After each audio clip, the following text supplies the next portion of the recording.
playing a super heavy tank destroyers can be a pain in the backside of your life on World of Tanks, but today's video is going to showcase what happens when you can just keep moving with a tank like the T95. And of course this is the tier 9 American tank destroyer that is definitely a havoc causer down at tier 9 and for tier 10s, and basically for anyone it meets, and majority of tanks that you'll be meeting will be between tiers 8 and tiers 10 because of the fact of just being predominantly dragged into tier 10 games most of the time.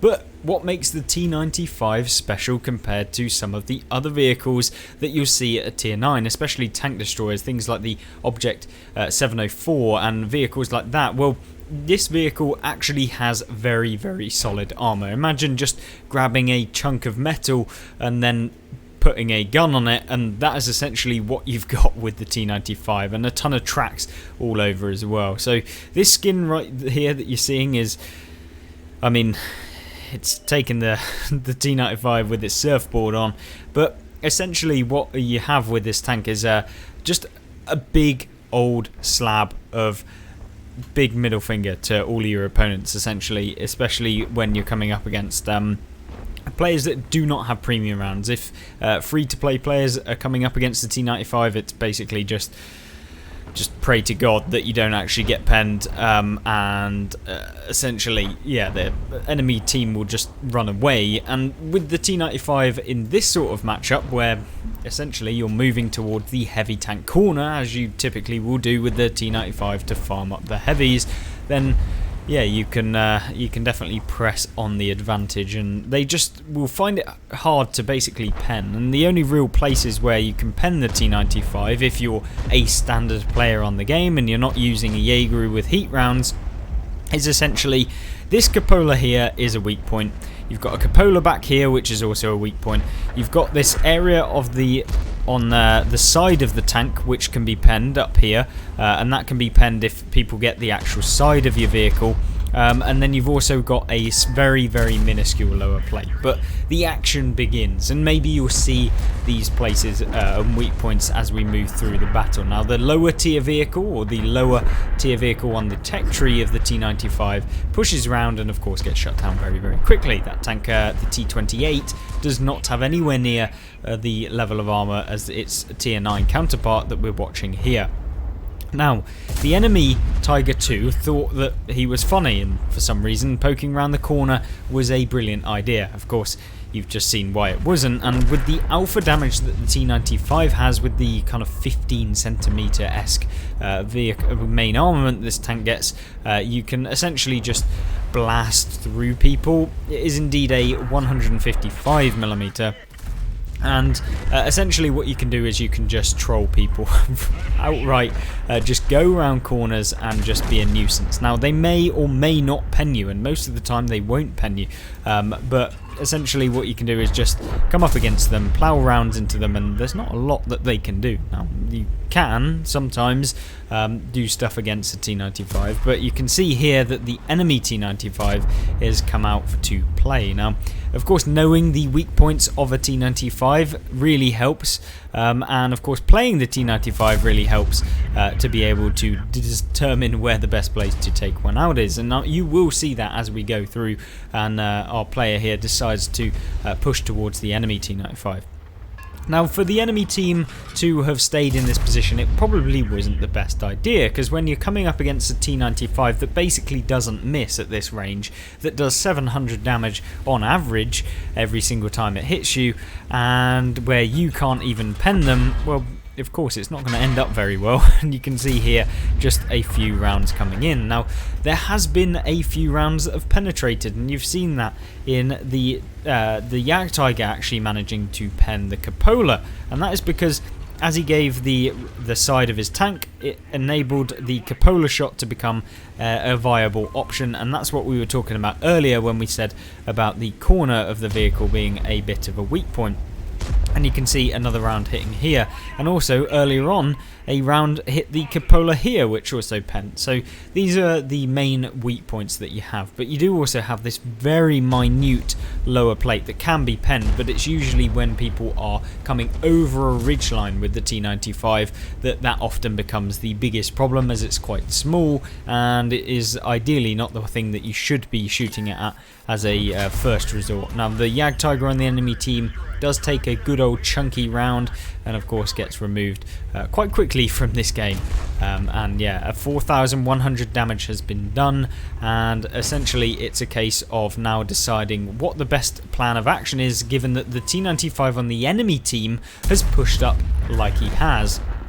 So with his team in support, the Panther 88, the G-Saw also on the side, it's now a case of pushing the advantage towards the AMX M4. And you can see here that the penetration of the premium APCR rounds on the T95 are fantastic. 320mm of penetration, and it enables just a very, very good player like we're seeing here to be able to just farm their opponents. It doesn't mean that you don't have to aim whatsoever when playing in the T95, but it definitely means that in situations like you're seeing within this replay, that you certainly don't have to aim as much as you would with the standard round, since the standard rounds of this vehicle have 276mm. Now that is not awful, to say the least. It is still fantastic for a tier 9 vehicle to have 270 pen, but it's just not quite 320.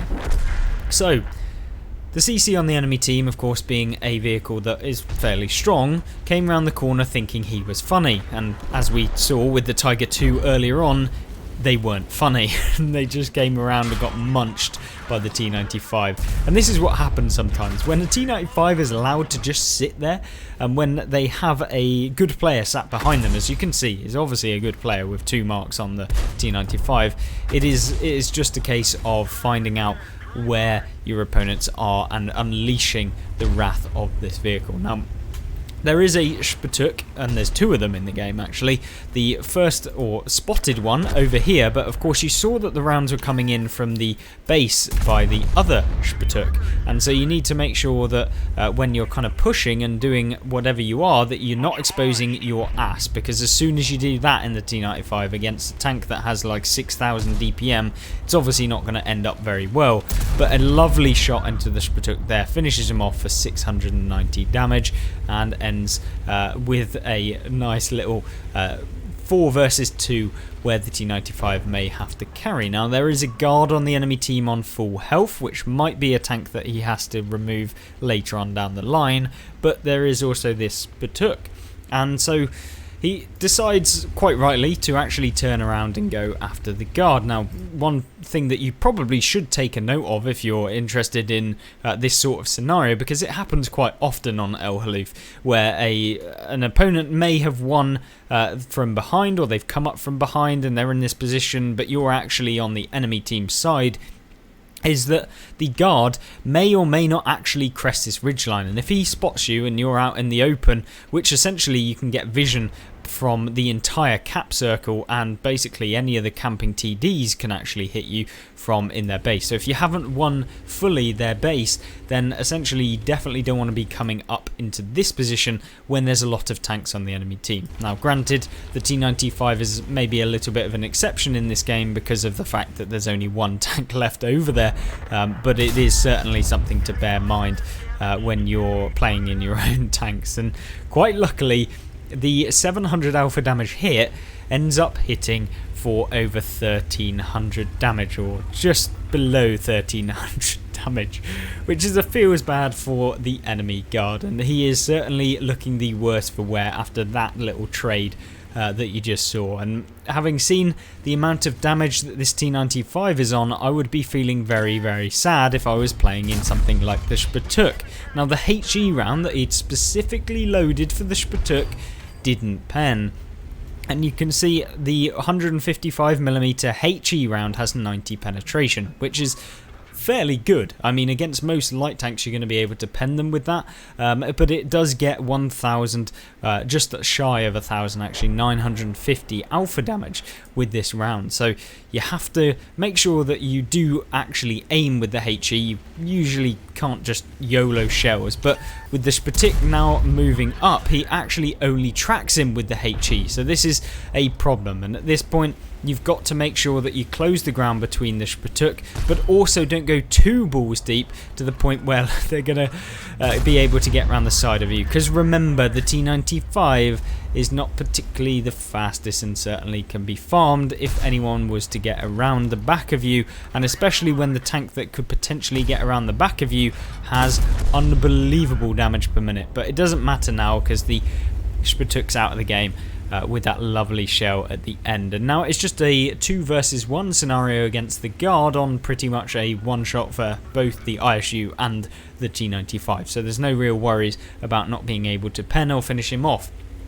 But I found this replay just really fun to watch, and hopefully this has been good for you guys as well, because it's always good to watch some of the best players in the game just absolutely rinse through opponents on the enemy teams, and that's really where this T95 has done so well. Hence the title and the thumbnail of this video, just a T95 just YOLOing through, just winning at life and just crushing the opponents. That is really what you want when you play in a tank like this, and it very rarely happens, to be quite honest with you, because of the fact that, you know, when you're playing this super heavy tank destroyer and premium rounds are a thing in the game that a tank like this really relies upon to kind of push forward, it can be a little bit annoying when you just get penned by everyone, especially in a tier 10 matchup. But as a top tier tank, it's a lot easier, and it's why you're able to have games like this where you pick up nearly 11,000 damage so far against the enemy team. Now you're seeing here